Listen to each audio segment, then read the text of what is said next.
The death toll after Friday's explosion at the Saratoga hotel in Havana rose to 32. Former Brazilian President Luis Ignacio Lula da Silva officially announces his presidential candidacy for the general elections in October.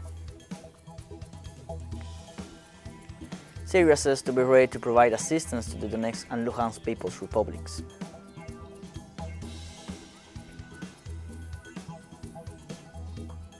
Hello, welcome to From the South. I'm Luis Alberto Matos from the teleSUR studios in Havana, Cuba. We are beginning with the news, and we do so in Cuba. Authorities confirmed 32 deaths after Friday's explosion at the Saratoga hotel in Havana. 19 people are still missing. The information was provided by the coordinator of the government of Havana, Oreste Llanes, to local media. According to Llanes, at least 22 of the deceased have been identified so far. The government coordinator also informed that those who died, 3 were from province of Guion and 1 was from the city of Matanza, and the rest were from Havana. According to the latest reports, there were also more than 80 people injured by the explosion. Llanes pointed out that the coordinated actions of the province's agencies are being maintained in order to provide a timely response to the accident.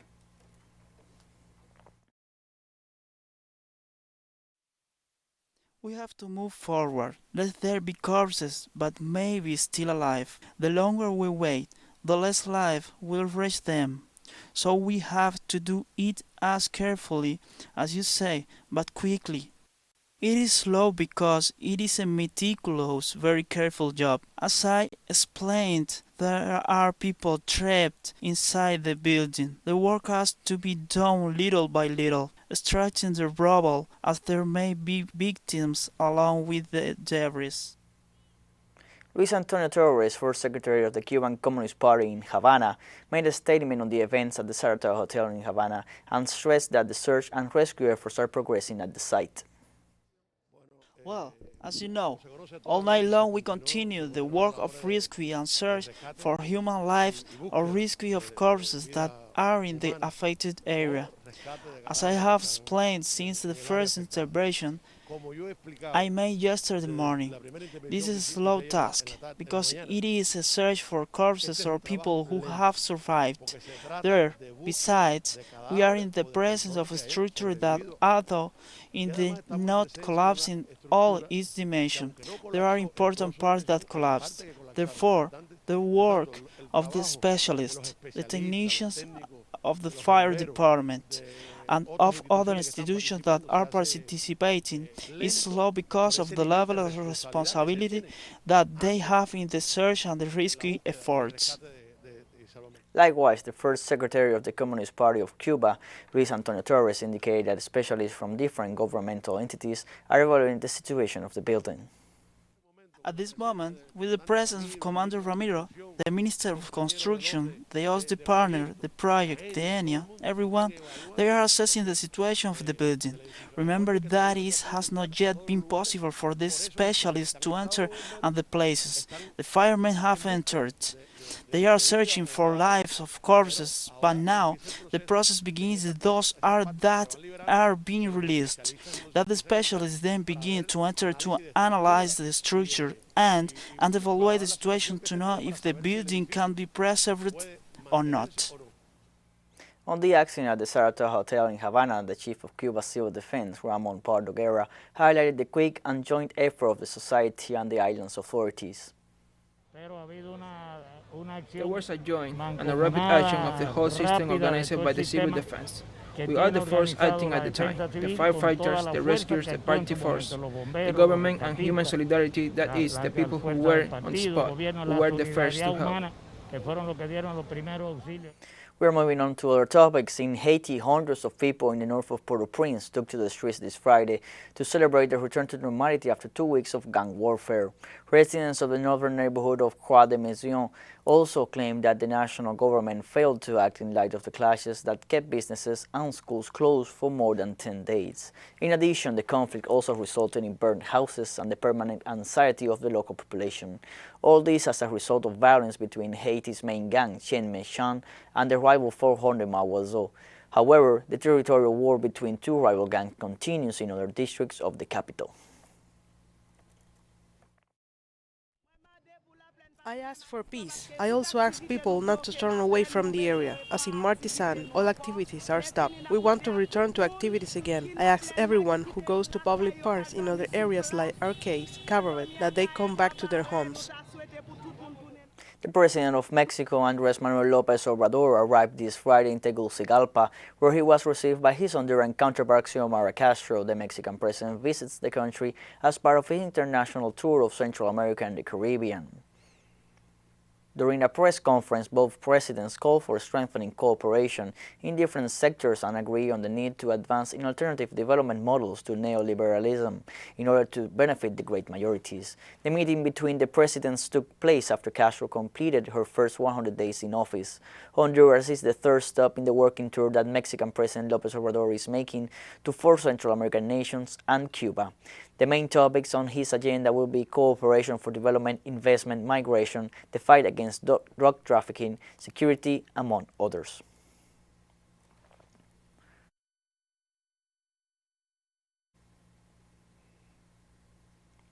During the meeting with her Mexican counterpart Andrés Manuel López Obrador, Honduran President Xiomara Castro emphasized that migration is not a crime and said together with the Mexican administration they will work to make migration an option and not an obligation for Hondurans. Together, we will fight against the violence that threatens us, defend the rights of those who migrate, guarantee coexistence, and build the conditions that allow our citizens to remain in their countries, so they do not have to leave behind their families, communities, culture, and look far away for the opportunities and security they do not find at home. So those who migrate do so by choice and not by obligation. Migration is a human right, not a crime. In the meantime, Mexican President Andrés Manuel López Obrador said we require multilateral cooperation to stop irregular migration and demanded resources from the United States to finance development in Central America. The exercise of freedom of transit is sacred, but it is unacceptable that many people are forced to leave their homeland because of hunger, insecurity, or a total lack of opportunities in life. This kind of forced and massive migration is a phenomenon that involves the countries of origin, transit, and destination. And the only way to solve this is through understanding and multilateral cooperation.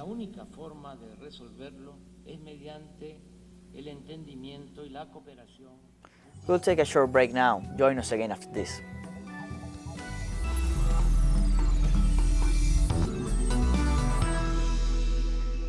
Welcome back to From the South. We now go to Brazil. Our correspondent Brian Mayer gives us the latest developments at the convention center where presidential candidate Luis Ignacio Lula da Silva announced his pre-candidacy ahead of the 2022 presidential elections. In the Expo Norte Convention Center in São Paulo, Brazil, where former President Luis Ignacio Lula da Silva has just announced his pre-candidacy for the presidency this year. Now, because of Brazilian electoral law, the actual candidacy can only be announced 1 month before the elections, but what the pre-candidacy means is that he can start campaigning. So today they've announced a coalition made up of the Workers' Party with another 6 parties, including the Socialist Party of Brazil, the Communist Party of Brazil, the Socialism and Liberty Party, which is commonly called PSOL, and the Green Party and Rede. Together they're going to try and mount a team capable of knocking out far-right President Jair Bolsonaro, who only came to office due to the illegal political imprisonment of Lula in 2018. Lula's been fully exonerated from all convictions. They were all reversed by the Supreme Court. The Supreme Court ruled he was denied the right to a fair trial. The UN Human Rights Committee issued a ruling that's legally binding in Brazil due to Brazilian law, saying that Lula was denied his political rights and that he was a victim of a biased judge. So he's been totally exonerated. So after 580 days in prison, he's back leading the presidential race again, which is where he was in 2018 when they arrested him. The latest polls show that in the second round, he's 20 points ahead of incumbent Jair Bolsonaro. So the mood today in front of thousands of members of labor unions and social movements was of joy of the possibility of happiness returning to Brazil after 3 years of hatred. I'm in the During the ceremony to announce his presidential candidacy, former Brazilian head of state Luiz Inácio Lula da Silva called to defend national sovereignty. It is more than urgent to restore the sovereignty of Brazil, but defending sovereignty is not only the importance of protecting our land, sea and airspace borders, but it also means defending our natural resources, sea, rivers, biodiversity, forests, and mainly guaranteeing the sovereignty of the Brazilian people and the right to a full democracy. Likewise, during the ceremony, former President Lula da Silva stressed that defending the country's sovereignty means strengthening bilateral relations with neighboring countries and international organizations. To defend our sovereignty is to defend South America, Latin America, and Caribbean integration, and to truly strengthen Mercosur, UNASUR, CELAC, and the BRICS. It is to establish better alliance for the country without leaving anyone behind and to fight for a new global rule. Brazil is too big a country to be left out as a social outcast in the World Trade Submission, denial, and aggressions against our biggest commercial allies, causing great economic losses for the country. Therefore, friends, defending our sovereignty means defending Petrobras, which is being dismantled day after day. A group of demonstrators marched this Friday from Italia Square to the hospital known as Former Central Center in support of journalist Francisca Sandoval, who was shot last weekend. The protest ended with police repression outside the healthcare center. Previously, a rally was organized by Señal 3 La Victoria, the community channel where it used to work the journalist Francisca Sandoval, who was seriously injured while covering the Labor Day march in Central Station. As reported by Carabineros at 19 hours local time on Friday, hundreds of people gathered outside the former Central Hospital were setting up barricades, and about 8 p.m. local time a procedure was initiated because the demonstrators allegedly had started to vandalize a gas station and a drugstore near the hospital. In response to the situation, the police began to repress the demonstrators using the water launcher car in the sector. It is important to be here, to continue to highlight this struggle and everything that happened on Sunday, which was regrettable. On Sunday, we really suffered. I would say that it was practically a trap. They were waiting for us, to attack us. Drug dealers were ready. Before we arrived with the whole demonstration, the repression and the attack had already begun. Francisca is a comrade, she is a friend, and the situation she's going through hurts me a lot. But Francisca represents the struggle of all us here, and the best way we can contribute to the battle Francisca is going through in the hospital is to keep up the fight, to keep going on the street, because they wanted to impose fear on us with what happened on Sunday, but we are telling them that we are not afraid of them. France's Emmanuel Macron was sworn in for his second term as president on Saturday, promising to lead the country with a new method as his political rivals kicked off campaigning for next month. Legislative elections in a country where presidents rarely get re-elected, Macron won 58.5% of the votes in the second round against far-right's Marine Le Pen, despite strong opposition to his pro-business policies and a proposal to raise the retirement age. In a short speech, he spoke of the need to innovate at a time of unprecedented challenges for the world and for France, and said his second term would be new and not merely a continuation of his first 5 years in office. To act relentlessly with a course that of being a more independent nation, of living better, and of building a French and European response to the challenge of our century. This action, as we all know, comes at a time in the life of our nation when there are many fears, as well as divide. Dozens of military vehicles and personnel marched through the streets in Moscow on Saturday as part of the rehearsals for the annual military parade on May 9th to commemorate Victory Day in the Great Patriotic War. Among the military equipment featured in the rehearsal were Topol-M intercontinental ballistic missiles, T-14 Armata tank, and the Soviet medium tank that became a symbol of the victory over Nazi Germany during World War II, the T-34. In addition to the flag of the Russian Federation, spectators at the event also carried symbols of the Red Army, whose members hoisted the red flag over the Reichstag on May 2, 1945. The parade became an annual event after the fall of the Soviet Union in 1991. Under Vladimir Putin administration, Victory Day has become a chance to remember the sacrifice of World War II.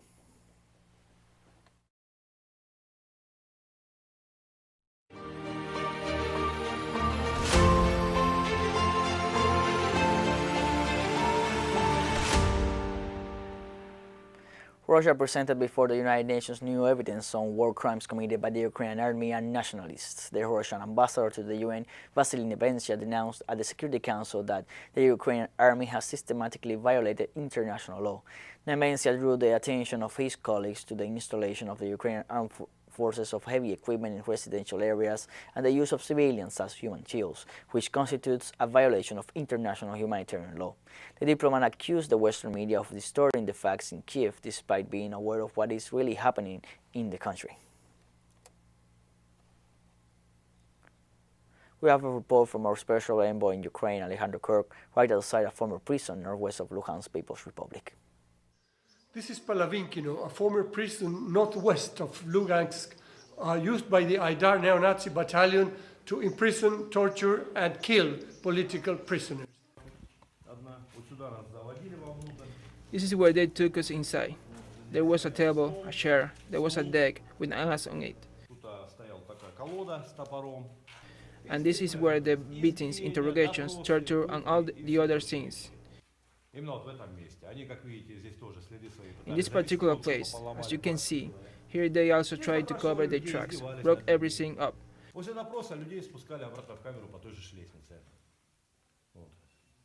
Interrogate people, mock them. After the interrogation, they took people back down to the same stairs to the cell, where they were washing us and pouring water on us. This is where they were washing to see if we were alive or not. They could have thrown anything.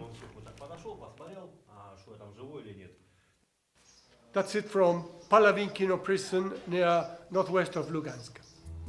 We have more news coming up for our final short break, so don't go away.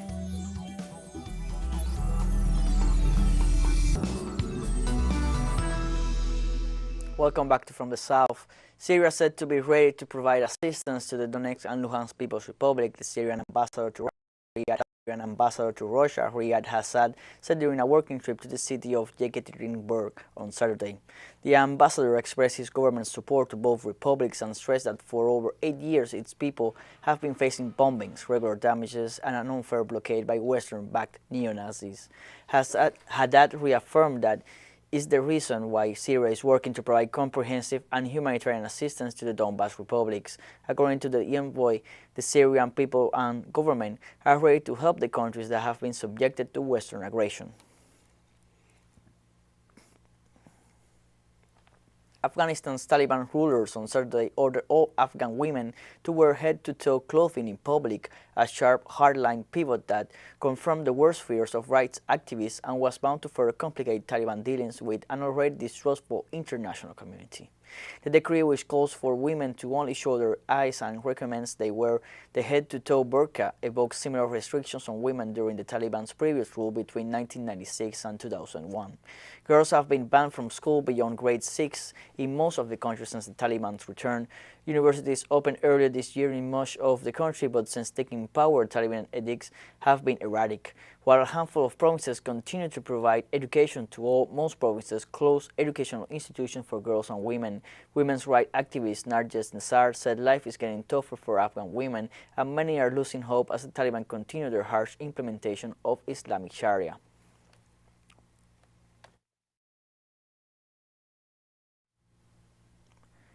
Israeli forces on Saturday destroyed the home of a Palestinian accused of killing an Israeli settler last year. Clashes broke out when Israeli forces raided a village in the occupied West Bank and demolished the house of a Palestinian they say killed an Israeli settler last December. Using explosives, soldiers destroyed the home of Omar Yaradat on Saturday in a village near the flashpoint city of Jenin, a statement by the Israeli army said. Israel accuses Yaradat of being part of a Palestinian Islamic Jihad cell that shot dead an Israeli settler near the illegal Homs settlement last year. Human rights groups regularly condemn Israel's policy of home demolitions as collective punishment. 2 years into an unprecedented economic crisis that spurred a mass exodus of mostly college graduates, doctors and nurses, Lebanese expatriates began casting their votes for parliamentary elections on Friday. It is the second time in the country's history that citizens residing abroad, some 225,000 people, are able to vote for the 128 representatives in elections set to be held at home on May 15th. This will be the first election held since protesters massively took to the streets in 2019 against the country's entrenched ruling elite, widely blamed for the economic collapse. After voting is over, officials will ship the ballot boxes through private companies to Lebanon's central bank. Those votes will be counted after May 15. The opposition has pinned their hopes on the diaspora. However, experts say elections are expected to uphold the status quo, despite years of economic meltdown. As you all know, the first voting poll opened at 17:30 in the Islamic Republic of Iran, and just a little while ago the voting poll was opened in Cairo in the Arab Republic of Egypt. The process is going smoothly and democratically, without any problems. If any violations are to take place, the monitoring team at the Ministry of Foreign Affairs, the European Union Election Observation Supervising Team, or the Election Observation Missions will address the contravention immediately, along with the head of the center, the chief of mission, or the consul general. Striking miners at South Africa's second largest gold producer, Silva Stillwater, say they are extending their strike until they get a pay rise. Thousands of workers have been demanding a $63, which is about 1,000 rands, monthly increase for 2 months. The Association of Mine Workers and Construction Union and the National Union of Miners, which represents nearly 30,000 employees, declared a strike on March 9th after negotiations with the mining group's management failed. Miners last week booed President Cyril Ramaphosa out of the May Day celebrations, who had to cut short his speech and evacuated out of the scene. Later acknowledged a loss of confidence among the middle class. Workers have not been paid since March 9th and have lost about $63 million in wages.